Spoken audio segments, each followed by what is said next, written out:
Amados irmãos, sejam todos muito bem-vindos a mais um vídeo e a mais uma série do material que nós gravamos, né? Do projeto Livro na Minha Mão, no qual nós iremos a desfrutar desse material aqui maravilhoso, Canal da Graça de Deus, do nosso irmão Pedro Dong, uma série de encargos, né? Que, como já todos sabemos, são uma série de mensagens dadas nas conferências que acontecem tanto na estância como nas regiões, e todo esse fluir de palavras, de encargos se torna uma linha de mensagem muito rica. E aconteceu precisamente quando nós estávamos estudando o livro de Efésios, né? E é maravilhoso ver, né, que esse livro aqui, precisamente, ele abriu uma série de mensagens que nos mostrou claramente a revelação do livro de Efésios de uma forma muito nova. E nos mostrou que no livro de Efésios existe um rio de graça.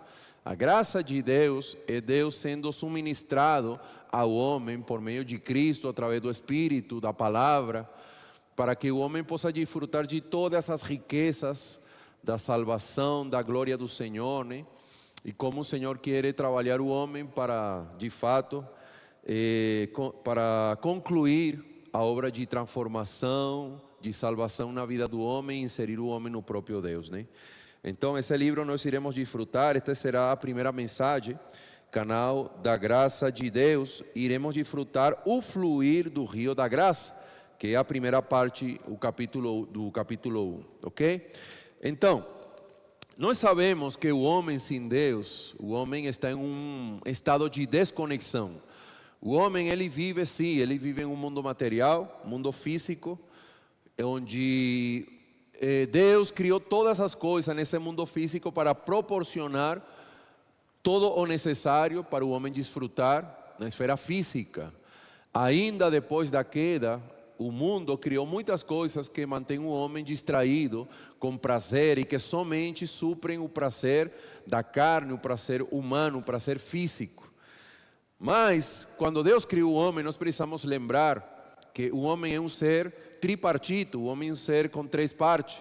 O homem não somente tem corpo para suprir as necessidades físicas e seus sentidos físicos. O homem também tem uma parte espiritual. O homem tem espírito e tem alma. E essa parte espiritual, ela somente pode ser suprida por Deus, como a graça, como o fluir do rio da graça, com seu espírito, sua essência, para satisfazer o interior do homem até a plenitude. Mas o que aconteceu? Por causa da queda, o homem está em uma desconexão. Então esse fluir, esse fluxo de graça, de vida que Deus queria ser para o homem desde o início, foi cortado por causa da queda e por causa do pecado. A partir de aí, o homem vive em vaidade. Quando a Bíblia fala de vaidade, está falando que o homem é um ser oco, vazio, que ele precisa ser preenchido, mas o homem tenta preencher essas coisas com coisas exteriores. Então o homem nunca consegue se livrar da insatisfação interior, por mais que o homem tenha todas as coisas nessa terra, riqueza, fama, poder. O homem vive constantemente em uma insatisfação. O homem vive vive seco interiormente. Não tem vitalidade espiritual, não tem alegria espiritual, precisamente porque o homem está sem Deus, está desconectado de Deus, né? E aí inicia esse livro, mostrando de que o homem passa o tempo e o homem sigue sendo escravo dos seus vícios, não consegue se livrar dos grilhões da escravidão, do pecado, dos vícios, das coisas negativas. E o homem não consegue cumprir o seu propósito e a sua realização. Mas graças a Deus, que Deus em Cristo proporcionou um fluir do rio da graça para salvar o homem, resgatar o homem e trazer o homem de volta a esse fluir maravilhoso que nos dá Deus por meio do seu Espírito, para nos proporcionar alegria, satisfação e verdadeira felicidade. Amém? Então, o livro de Efésios precisamente mostra isso. Mostra um rio, um fluir do rio da graça, desde o início até o final, que foi algo muito novedoso nessa leitura, né? quando nós estivemos desfrutando do livro de Efésios, desde o início até o fim, nós vemos Deus proporcionando sua graça abundante para o homem. Quando nós vemos a revelação que o apóstolo Paulo trouxe para as igrejas, nós vemos que Deus abençoou o homem com toda sorte de bênçãos espirituais nas regiões celestiais em Cristo. Irmãos, Deus quer de fato nos transferir para a esfera das bênçãos espirituais. Nós estamos nessa terra, sim, nós vemos as coisas dessa terra, tridimensionais, momentâneas, mas tem algo superior. As bênçãos espirituais que estão nas regiões celestiais em Cristo Jesus. Então, quando fala dessas bênçãos espirituais nas regiões celestiais em Cristo, está falando de uma bênção que Deus quer inserir o homem agora, nesse tempo em que nós estamos vivendo. Não é algo somente do futuro, que nós vamos receber no futuro, não, como está falando de regiões celestiais, está falando de coisas eternas, é algo que vai acontecer lá quando o Senhor volte, não. Quando Deus fala da vida eterna, da esfera celestial, das bênçãos celestiais em Cristo, é algo que Deus quer que nós desfrutemos agora. Então, a partir de aí você vai ver que não é algo de um tempo, é algo de uma esfera. Exemplo, Deus nos abençoou com toda sorte de bênçãos espirituais nas regiões celestiais. E aí começa a falar dessas bênçãos. Deus, o Pai, nos escolheu desde antes da fundação do mundo para sermos seus filhos, sermos plenamente filiados, inseridos em Deus como filhos de Deus. Isso é algo que mostra já qual era a nossa identidade em Deus.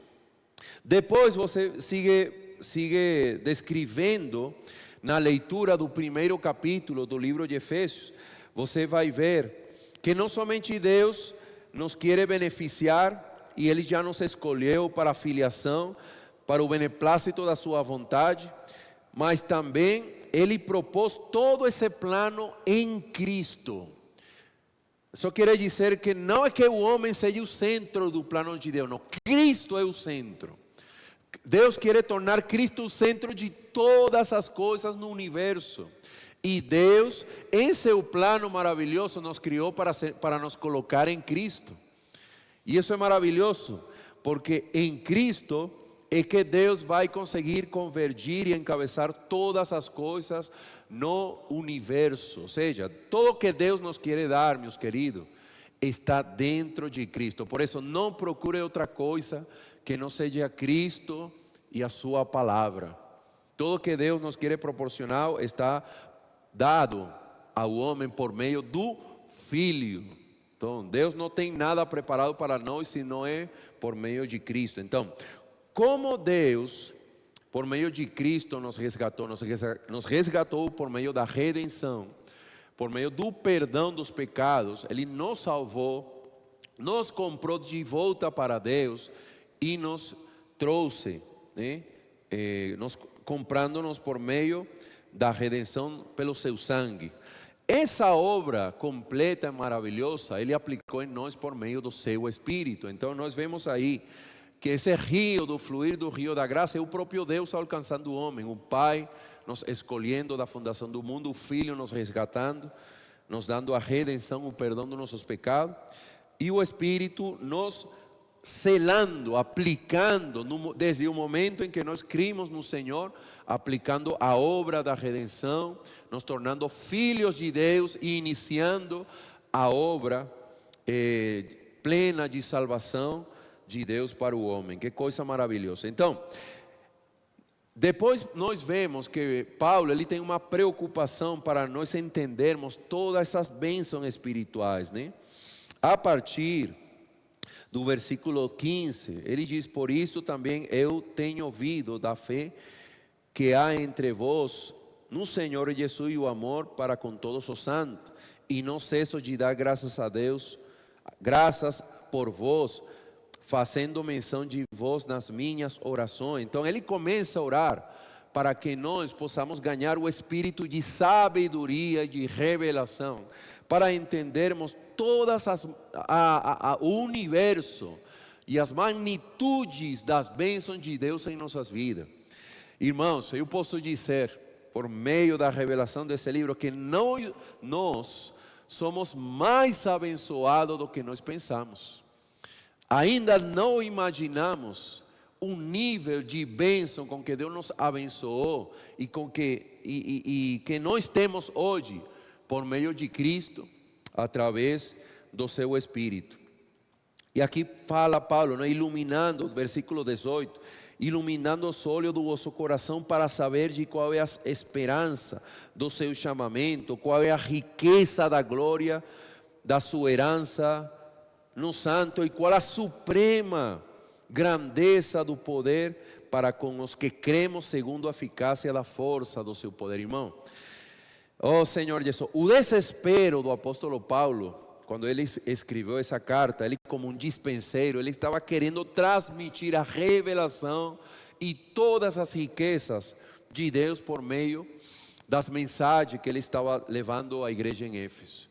E eu desespero que hoje Deus tem, né, por meio do seu falar profético, Ele nos quer transmitir para nos despertar, para termos um viver que possa realmente nos doar completamente por Deus, pela sua obra, pelas pessoas, amar as pessoas, pregar o Evangelho, servir ao Senhor, edificar a igreja, porque de fato essa revelação tem como finalidade gerar um fogo interior, um fogo em nosso coração. Então, essa obra magnífica, grandiosa, ela nos tornou membro do corpo de Cristo. O que quer dizer isso?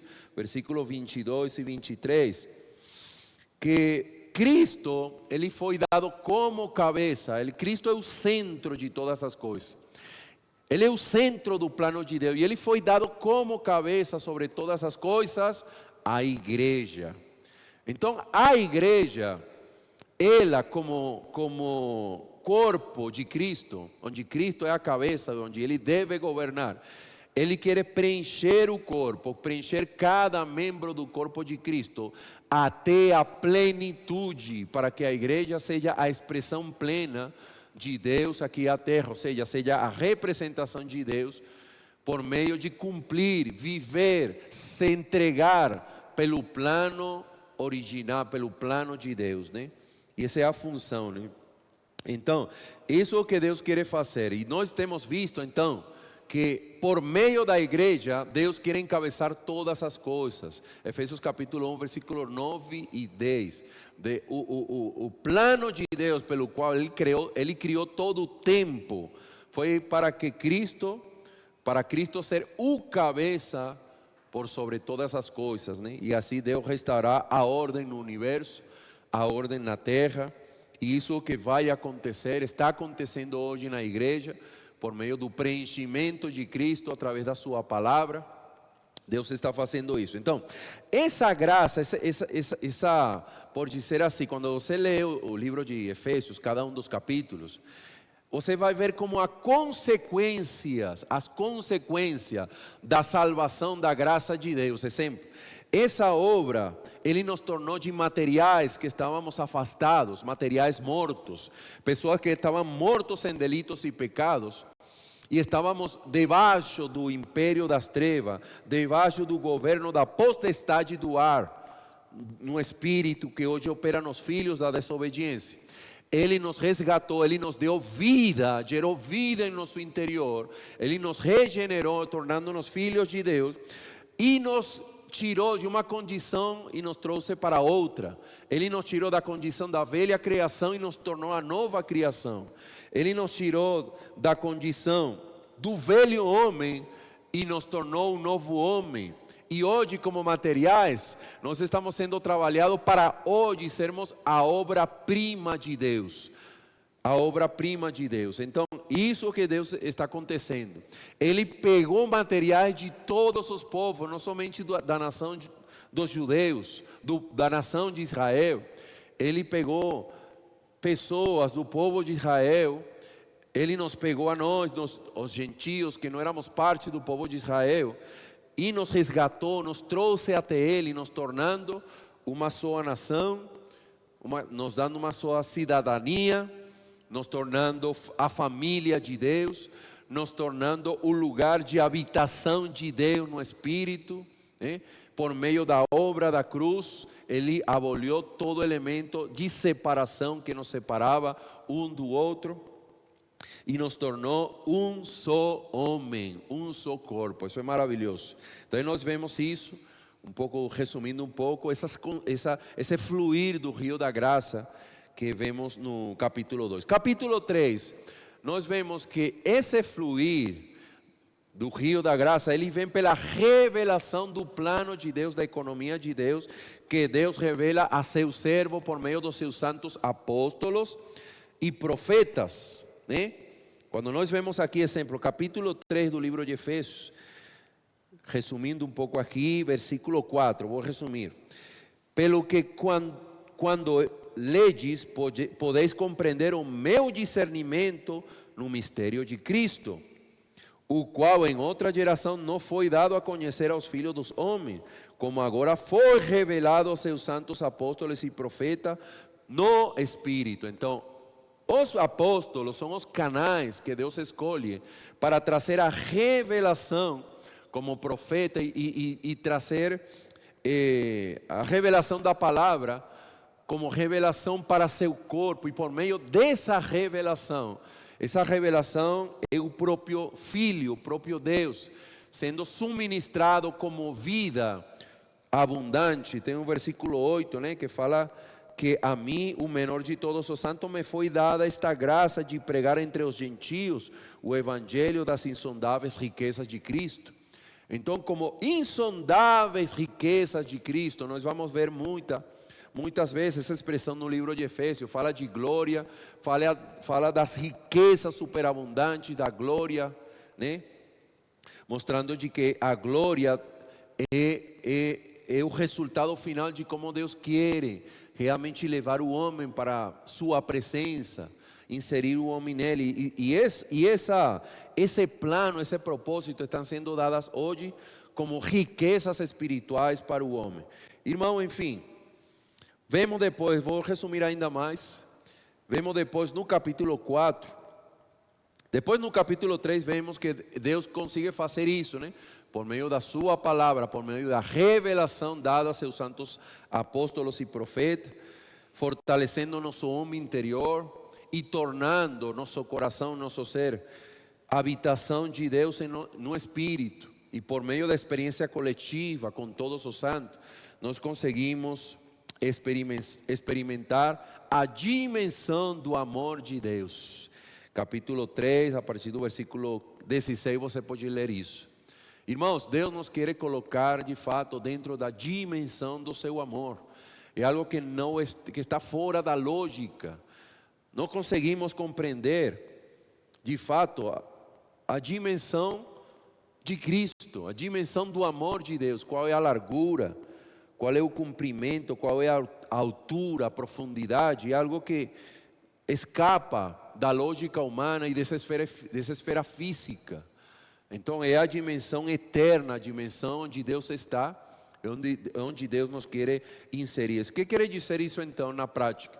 Que à medida que nós acolhemos mais a palavra do Senhor, acolhemos mais o falar vivo de Deus, e tomamos esse falar como vindo da parte do próprio Deus, como rio que flui, né, para a igreja, para seu corpo, para vitalizar seu corpo, nós vamos ir experimentando as dimensões de Deus.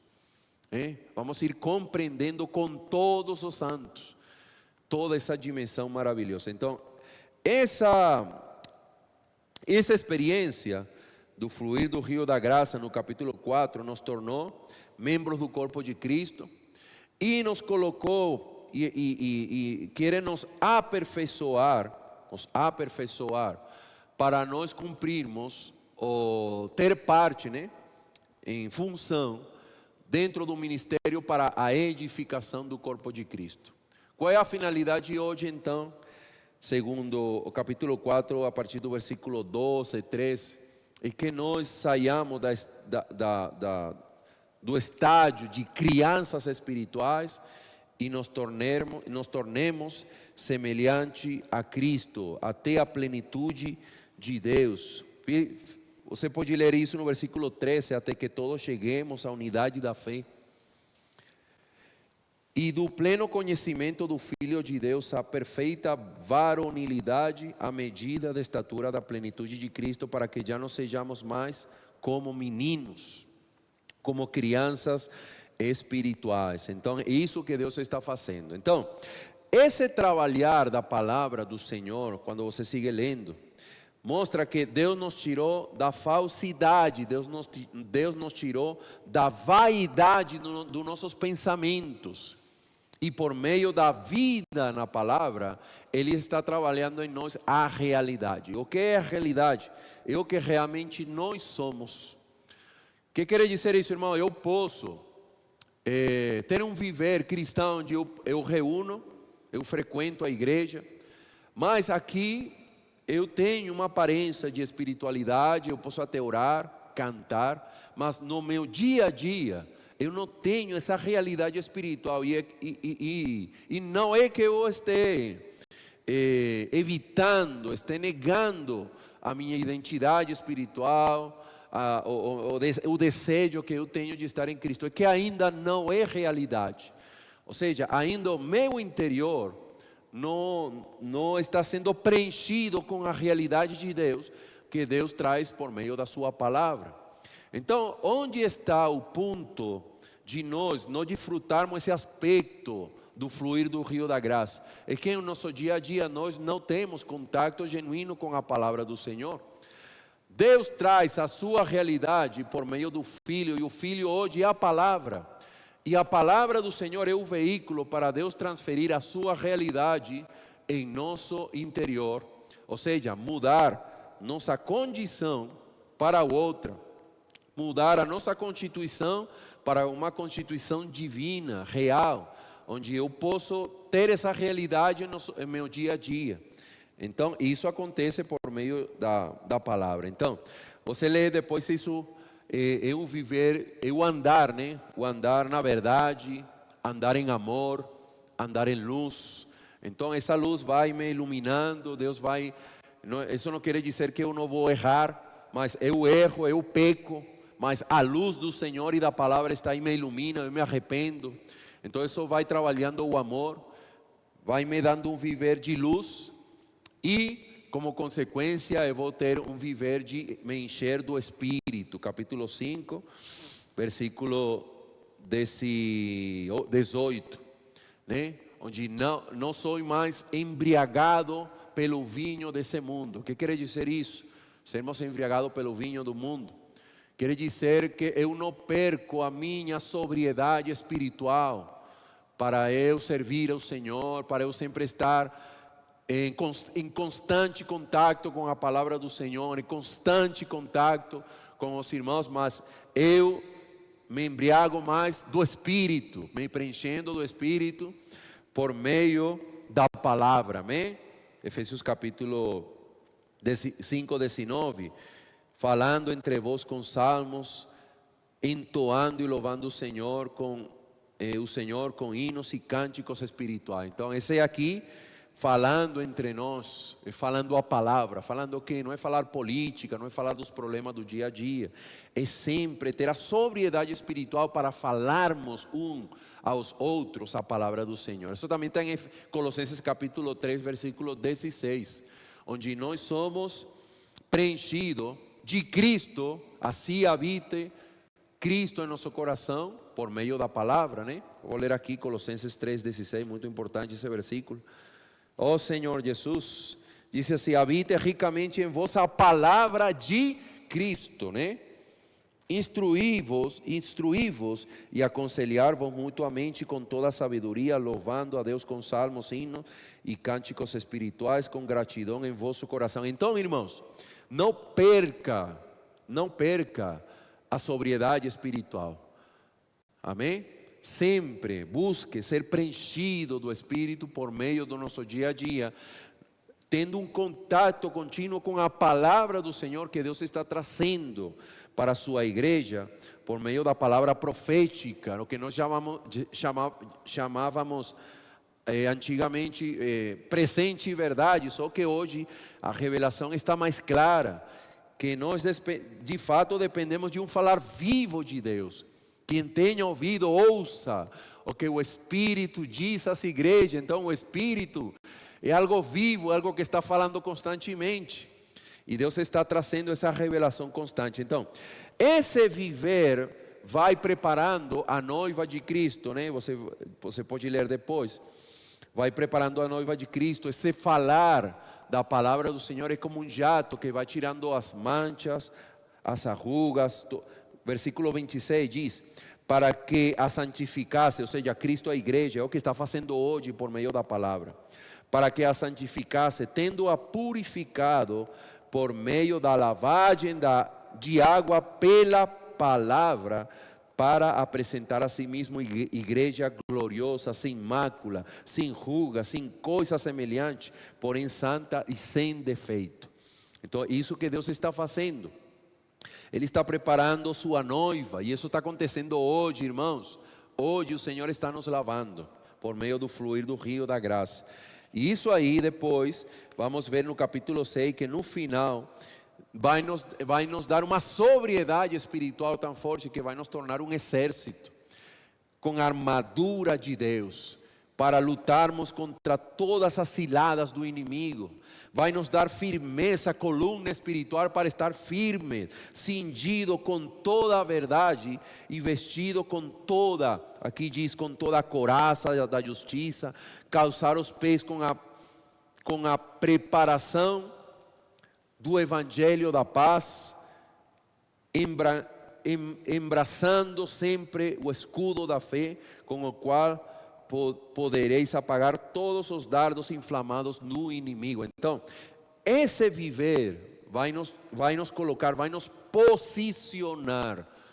Irmãos, esses versículos aí do capítulo 6, da luta espiritual, somente para aqueles que se posicionam. Uma pessoa, o que quer dizer estar posicionado? É nos colocar nosso tempo, nossa energia, nos consagrarmos por causa do propósito de Deus. Então essa posição nos torna de fato um exército, pessoas que estão lutando em contra do governo das trevas. E vimos no livro que essa luta espiritual não é contra carne e sangue, não é contra principado, potestade, é contra principado, correção, é contra principado, potestade, mas não é contra carne e sangue. Não é contra pessoas físicas, não é nessa esfera física, é uma luta espiritual contra a potestade do ar, o príncipe do ar e todo o seu exército. Mas como nós hoje lutamos, como nós hoje combatemos essa luta? Precisamente estando firme na posição que o Senhor nos deu, não cedendo o terreno, não tirando o nosso posicionamento para continuarmos em que? Na pregação do Evangelho, na edificação da igreja. E nós podemos ficar tranquilos, porque quem luta por nós é o próprio Senhor. O Senhor é o nosso general, Ele está na frente, Ele está lutando a nossa batalha. Então, isso aí é um resumo, né, do livro de Efésios. Então, para ir concluindo, a desconexão, nós vimos então que isso aconteceu no livro de Gênesis. Deus colocou o homem dentro dessa esfera divina, dentro dessa esfera maravilhosa, onde Deus tinha uma comunhão constante com o homem, uma conexão com o homem. Mas por causa da queda, por causa da mentira de Satanás, essa esfera de comunhão foi tirada daqui da terra. O homem ficou desconectado de Deus. Então, no final do livro de Gênesis, nós vemos que Deus colocou vou ler aqui Gênesis capítulo 3, né? Deus fechou o caminho da árvore da vida, né? Oh Senhor Jesus, vamos ler aqui. Versículo 20, capítulo 3, versículo 22 diz: então disse o Senhor Deus: eis que o homem se tornou como um de nós, conhecedor do bem e do mal, assim que não estenda a mão e tome também da árvore da vida e coma e viva eternamente. Então esse princípio aí da queda foi que o homem perdeu a simplicidade Irmão, a pureza de ter um contato contínuo, de plena comunhão com Deus. Então, isso nos dá uma lição: não percamos a nossa simplicidade. Hoje Deus nos restaurou para o Éden, Ele nos reconectou por meio da redenção. Mas Paulo falou em 2 Coríntios capítulo 11, que ele temia de que a serpente com sua astúcia, assim como aconteceu aqui em Gênesis, nos apartasse de novo, ainda sendo cristãos, sendo filhos de Deus, das simplicidades e purezas devidas a Cristo. Isso quer dizer que isso pode ainda acontecer hoje com nós. Então não percamos a simplicidade da fé, de crer na palavra de Deus. Hoje, amados irmãos, desde Gênesis e também no Novo Testamento, você pode ler Mateus 4:4. A palavra do Senhor é o nosso pão.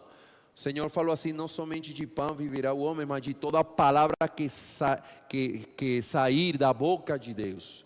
Então nós vivemos hoje como igreja, nós vivemos de tudo que Deus fala. Tudo que Deus fala é o nosso alimento espiritual, é a nossa direção, é a nossa palavra de comando, é o que coloca fogo em nosso interior, é o trilho que nós vamos andar para praticar e cumprir a vontade de Deus, ok? Então, isso que aconteceu em Gênesis aqui, versículo 23, diz: o Senhor Deus por isso o lançou fora do jardim do Éden, a fim de lavrar a terra para que fora tomado. E expulso o homem, colocou querubins ao oriente do jardim do Éden, e o refulgir de uma espada que se revolvia para guardar o caminho da árvore da vida. Então são elementos que simplificam aqui, que representam a glória de Deus, a justiça de Deus e a santidade de Deus. Então, por causa da justiça, da glória, da santidade, o homem foi desconectado desse fluir do rio da graça. Mas Deus, que é um Deus de misericórdia, Ele deseja ainda resgatar. O que não foi cortado, o que não foi eliminado, foi o fluir do rio da graça. Então do Éden saía um rio que se repartia em 4 braços. Então o rio que representa o fluir, a insistência do amor de Deus, da graça de Deus, da misericórdia de Deus, ainda o homem não merecendo, para Deus alcançar o homem e resgatar o homem de volta para eles. Então o fato de sair para os 4 braços representa que Deus quer alcançar o homem em toda a terra. E o número 4 na Bíblia representa as criaturas. Nós vimos isso lá no livro de Ezequiel, né? Os 4 seres viventes, ou 4 seres viventes no livro de Apocalipse. Então o número 4 representa as criaturas. Então o fato dos rios se separarem em 4 braços para alcançar o homem, representa o homem, o Deus, indo resgatar o homem na sua condição miserável, por sua misericórdia, de volta para Deus. Então quando o homem se desconectou, irmão, quando o homem se desconectou de Deus, o homem de fato se desconectou do manancial de águas vivas. Deus, o verdadeiro manancial de água viva, é o próprio Senhor. Jeremias 2:3, ele diz: porque 2 males cometeu meu povo. Falando da experiência do povo de Israel, que também poderia estar acontecendo hoje com a igreja, e de fato está acontecendo hoje com o povo de Deus. A mim me deixaram um manancial de águas vivas, e cavaram cisternas rotas que não retêm água. Então, o que são as cisternas rotas? E a insistência do homem de querer se autossatisfazer com as coisas terrenas, com as coisas terrenais, as coisas dessa terra. E cavar, fazer uma cisterna para ter satisfação, mas o homem não consegue se autossatisfazer, porque como uma cisterna rota, todo vai embora, a alegria vai embora. Você se satisfaz por um momento, mas a alegria vai embora, essa satisfação vai embora. Não sei se já vocês experimentaram isso, eu já experimentei. Você alcança um logro, você tem sucesso em alguma área e você fica muito feliz. Mas de aqui a alguns dias você percebe que essa alegria, essa satisfação de ter alcançado um sucesso, ter atingido uma etapa da sua vida, a alegria vai embora. Por quê? Porque somente Deus é um manancial de águas vivas, meus queridos. Então nós precisamos de fato tomar o Senhor como nosso manancial de águas vivas, amém? E nós vemos isso em Deuteronômio capítulo 8, capítulo 8, a partir do versículo 7, quando fala que Deus é um manancial profundo, que está aí profundo, mas o Senhor é a fonte. O Senhor Jesus, o Filho, é a fonte que veio e se tornou visível. Ele veio aqui na terra e tornou esse manancial acessível, ou seja, o Filho tornou o Pai acessível para o homem. E os ribeiros, aí em livro de Deuteronômio, que alimentavam, né, que regavam a boa terra de Canaã, e tornava a terra de Canaã muito rica, um lugar muito rico, precisamente é representado pelo rio. Então, em nossa experiência, o que quer dizer isso? Que Deus quer colocar esse manancial profundo, essa fonte de fato que é Cristo, em nosso interior. E foi a experiência da mulher samaritana. Lembram que ela fala que ela teve 5 maridos e o que tinha não era dela. Isso mostra que ela estava cavando cisternas. Ela estava buscando satisfazer sua vida espiritual com as coisas terrenas, mas não conseguia.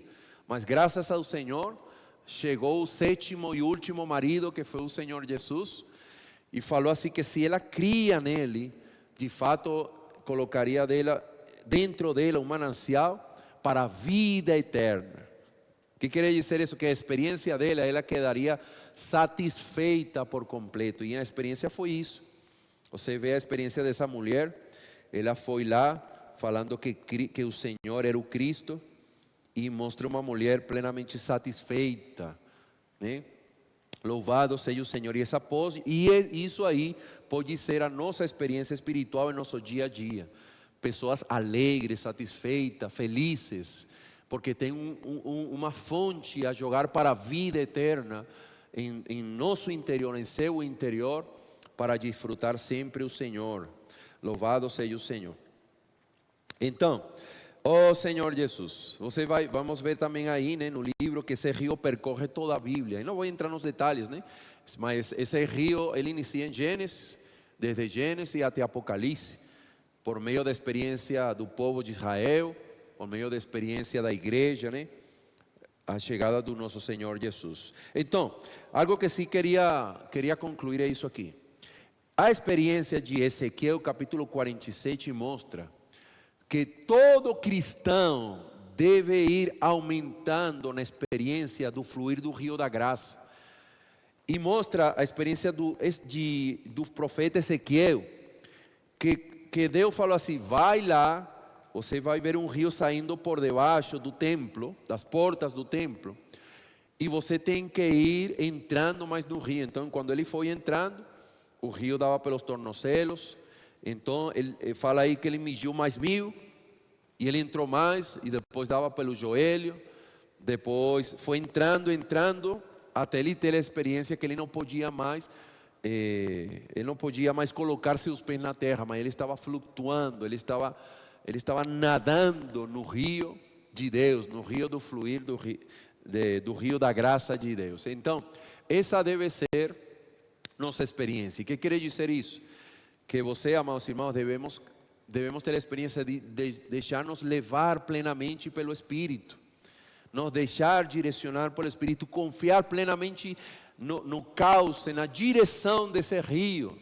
Como fala João capítulo 3, versículo 8, o vento sopra para onde quer.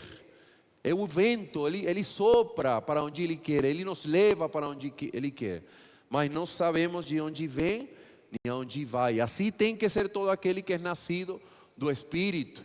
Nós nascimos do Espírito, nascimos do alto. E essa deve ser a nossa experiência, deve ser a experiência da igreja hoje, a nossa experiência cristã em nosso dia a dia, por meio do fluir do rio da graça que Deus está nos dando por meio da sua palavra. Deus quer de fato nos inserir, nos incluir em essa experiência maravilhosa. Então, vamos entrar, né, no desfrute da leitura desse livro, entrar mais na mensagem, nos encargos que estão sendo falados. E de fato, quem entra nessa palavra vai experimentar um fluir de rio abundante em seu coração, em seu viver, que vai abençoar sua família, sua igreja, vai dar um vinho novo de alegria, de renovação no seu viver, amém? Então Jesus é o Senhor, até o próximo vídeo, amém.